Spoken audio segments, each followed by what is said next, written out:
ኢትዮ ቴሌኮም እና እንደዚሁም ደግሞ ሳፋሪኮም የአገልግሎት ክፍያቸው ላይ ከፍተኛ ዋጋ ጭማሪ አድርገዋል። ወደ 15% የሚጠጋ ነው ክፍያ ጭማሪ ያደረጉት። እንደሚታወቀው ታህሳስ ላይ አካባቢ ሁለቱም ጭማሪ አድርገዋል ከሁለቱ ወር በፊት ማለት ነው።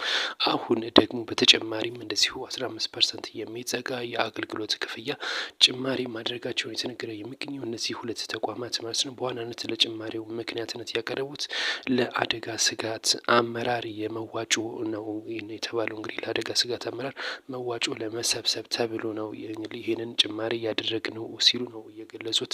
ነገር ግን ለመምህራን ለአካል ጉዳተኞችና ለተማሪዎች ጭማሪ እንዳልተደረገም ጭምር ነው ይፋ ያደረጉት ማለት ነው። ኢትዮ ቴሌኮም በአመት እንግዲህ 2 ጊዜ ጭማሪ ማድረጉ ነው የተነገረ የሚገኘው ማለት ነው። እንግዲህ አንድ አመት ኦልሬዲ አመቱን ባያልቅ ማለት ነው። ነገር ግን 2 ጊዜ ጭማሪ አድርጓል።